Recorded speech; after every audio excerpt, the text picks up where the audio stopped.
ఓం నమో భగవతే వాసుదేవాయ. ఓం నమో భగవతే వాసుదేవాయ. ఓం నమో భగవతే వాసుదేవాయ. ఓం నమో భగవతే వాసుదేవాయ. ఓం నమో భగవతే వాసుదేవాయ. షార్ట్ భాగవతం క్లాస్ కి అందరికి స్వాగతం. నిన్న 23వ శ్లోకం 22వ శ్లోకం చూసాము.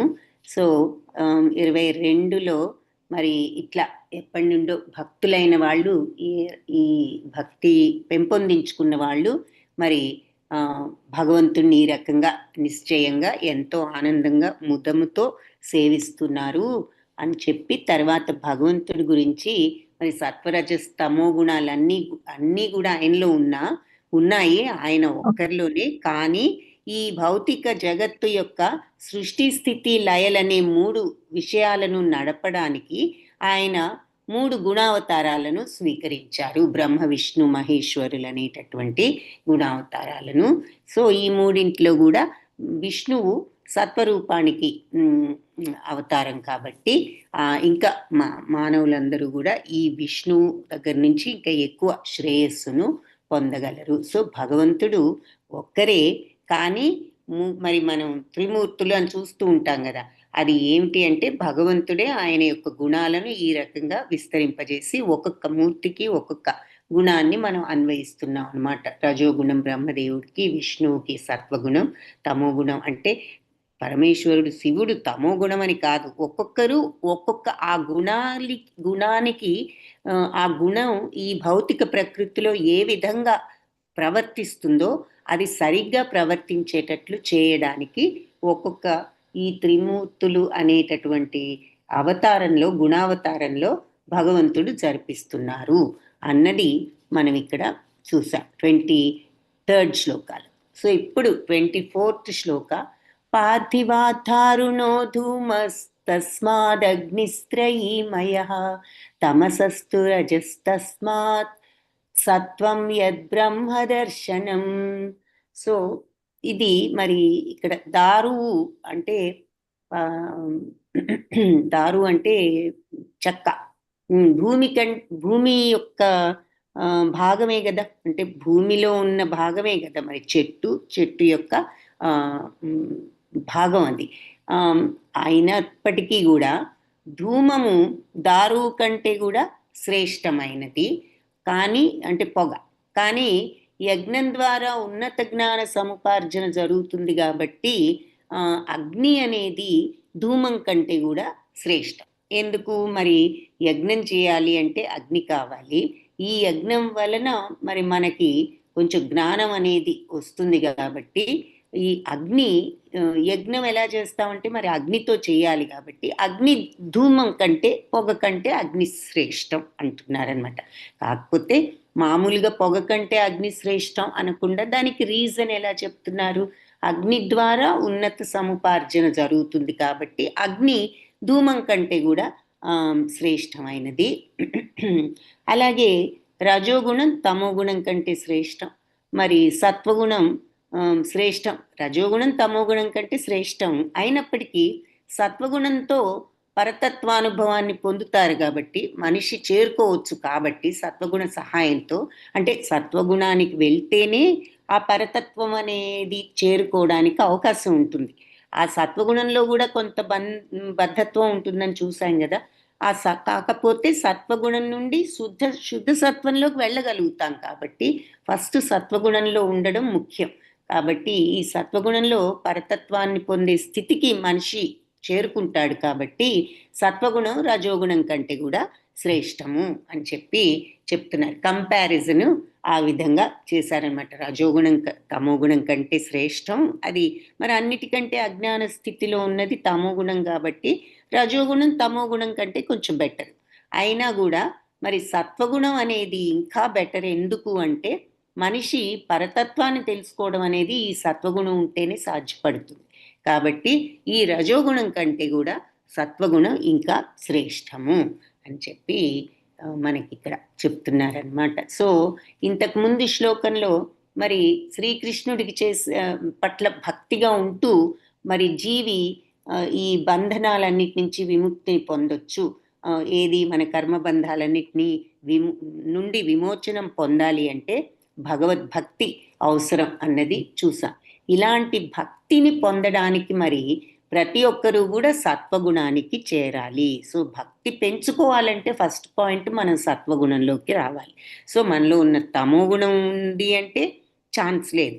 కాబట్టి తమో గుణం నుంచి కనీసం రజోగుణంలో కన్నా వచ్చి ఆ తర్వాత రజోగుణం నుంచి మళ్ళీ తమో గుణంలోకి రావాల్సి ఉంటుంది అనమాట. సో ఎందుకు సత్వగుణంలోనే భగవంతుణ్ణి అర్థం చేసుకునేటటువంటి అవకాశం ఉన్నది కాబట్టి. సో ఈ సత్వగుణానికి చేరుకోవాలని చెప్పి మనకి ఈ శ్లోకం ఇంకా ధ్రువపరుస్తుంది. ఎందుకంటే మరి పరమాత్ముని తెలుసుకునే స్థితి సత్వగుణంలోనే వస్తుందని ఇక్కడ క్లియర్గా చెప్పారు. అందుకని మరి ఎవరమైనా మరి ఆ పరమాత్మను తెలుసుకోవాలనే ఉద్దేశంతోనే మనం లక్ష్యంతోనే ఈ జీవితాన్ని సాగించాలంటున్నారు. కాబట్టి అందరం ముందు సత్వగుణంలోకి రావడానికి ప్రయత్నించాలని ఇక్కడ మనకి రుజువు చేస్తున్నారు ఈ శ్లోకంలో. ఈ రకంగా పురోగమనం చెందాలి అంటే మరి ఈ మార్గంలో కొన్ని అవాంతరాలు రావచ్చు అంటున్నారనమాట.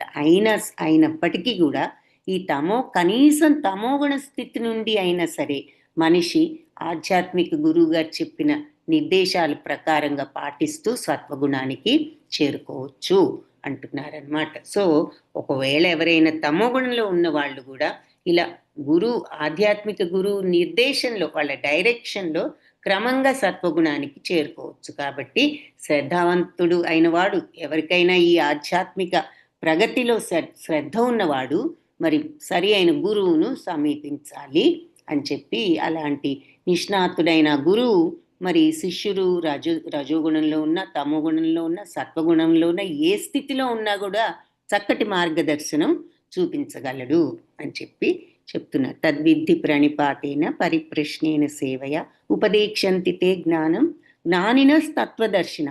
జ్ఞానాన్ని చూసిన ఆ తత్వాన్ని దర్శించిన ఆ జ్ఞాని నీకు మార్గాన్ని ఉపదేశిస్తాడు అని మనం అక్కడ కూడా చూసాం. అందుకని ఆ ప్రామాణికుడైన గురువు శిష్యుడు ఏ స్థితిలో ఉన్నా సరే చక్కని మార్గదర్శకాన్ని చేయగలడు.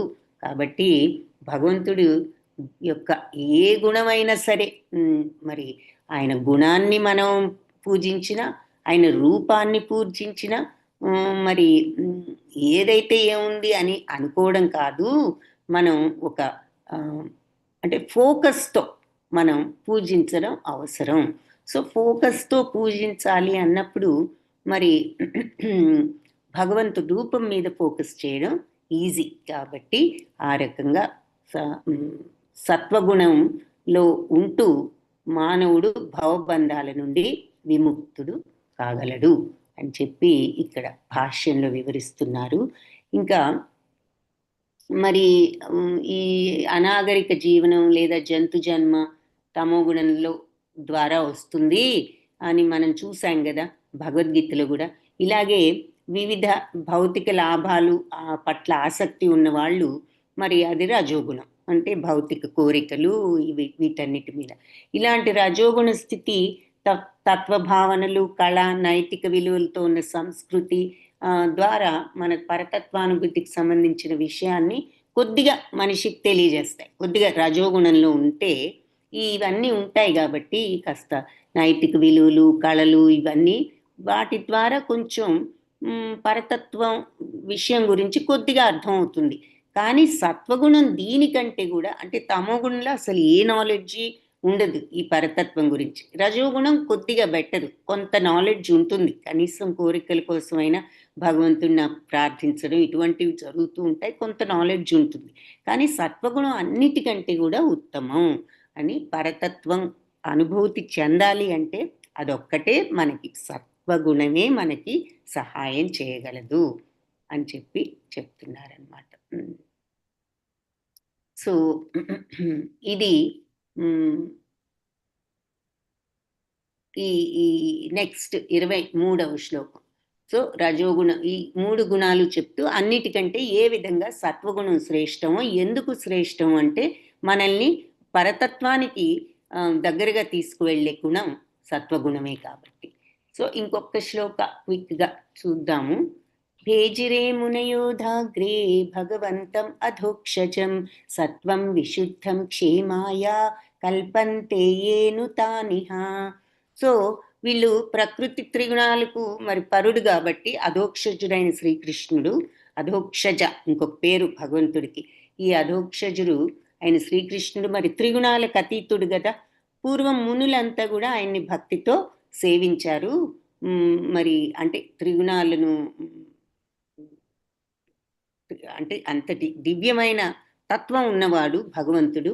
ఈ మునులంతా కూడా ఆయనను సేవించారు. భౌతిక బంధాల నుంచి విముక్తిని పొంది దివ్యలాభంతో ఉండాలనే ఉద్దేశంతో వారు ఆ భగవంతుణ్ణి ఆరాధించారు.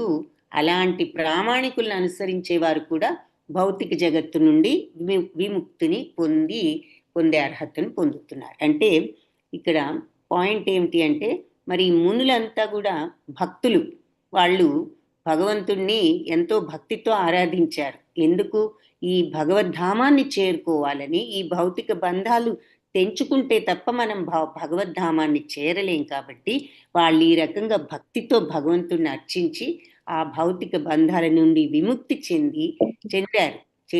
చెందే విధంగా వాళ్ళు భగవంతుణ్ణి ఆరాధించారు. కాబట్టి ఇటువంటి సద్భక్తుల్ని, శుద్ధ భక్తుల్ని అనుసరించే వాళ్ళు కూడా ఈ భౌతిక జగత్తు నుండి విముక్తిని పొందడానికి అర్హులవుతున్నారు. అంటే ఏం తెలుస్తోంది? శుద్ధ భక్తుల యొక్క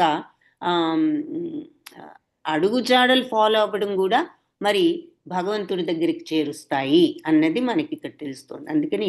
అందుకే ఎప్పుడు శుద్ధ భక్తులకి ఎంతో ఇంపార్టెన్స్ ఇస్తూ ఉంటాం ప్రతి చోట కూడా. సో భగవంతుడికి వీళ్ళు, ఈ శుద్ధ భక్తులు కూడా మనల్ని భగవంతుడి వైపుకు తీసుకువెళ్ళే శక్తి ఉన్న వాళ్ళు అన్నమాట.